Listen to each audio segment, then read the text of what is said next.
movie yetu imezungumzia kuhusiana na wale machifu wa zamani ambao ni madikteta. Na mifumo yao ya ovyo ovyo, kuongoza kakijiji, kujikatia wanawake wengi, yeye mwenyewe akiona binti mzuri anamhitaji, kuvunja sheria za kijiji. Tunawakaribisha tu Jumamosi. Hilo sio la kukosa kabisa. Karibuni sana. Okay. Wewe umecheza kwenye hii? Ndio. Umecheza kama nani? Mimi nimecheza kama mchepuko wa chief. Hajakosea. Mchepuko. Unajua kipindi storywriter anaandika, maana mimi nilisema kama script writer. Kwa hiyo yale mazungumzo yote yalikuwa kwenye movie, mimi ndo nilikuwa nimeandika. Panapokuwa na mtu mzima tunasema ukubwa dawa. Nikiona pale wanapokosea huwa nawasaisha. Hivi ni kwamba ni kitu gani ambacho ungetamani kitokee kwenye hii hapa filamu ambayo mmecheza? Kwenye hii filamu kitu ambacho natamani kitokee ni watu wajitokeze kwa wingi kwenye uzinduzi wetu, waje waone tulichokifanya. Nimeenjoy sana. Umeenjoy sana? Yeah. Kwa nini ambacho watu wanatakiwa kuweza kuhakikisha wanaitazama pindi mtapoitoa YouTube?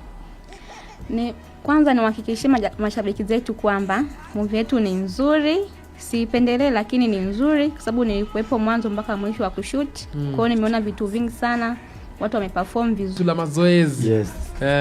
Cha pili, kuna pambano mle ndani mimi nilipewa. Yes. Kuna pambano nilipigana.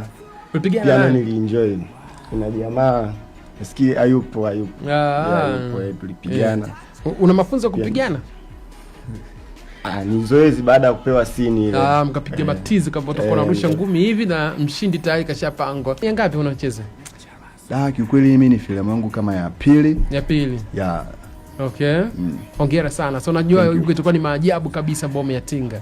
Unyama ni mwingi sana. Mimi nasubiri kuona umbea wako baba. Karibu sana. Wale machawa. Manyama zake mimi bwana enjoy. Unajua ile linatulia. Linatulia tu. Chifu. Acha urudi chifu.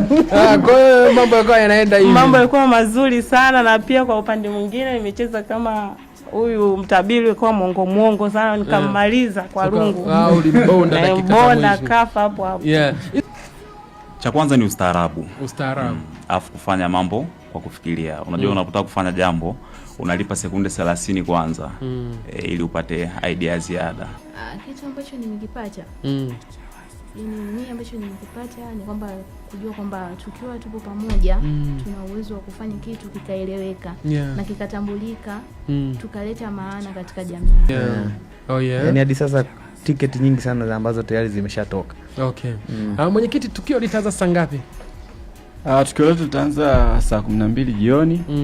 Ndo mambo harakati zote zitaanza pale. Ila kikubwa zaidi sisi kama Talent Arts Group tumeshafanya matamasha mengi, ila tulichohakikisha kwa sasa ni kuweka utofauti zaidi katika tamasha hili.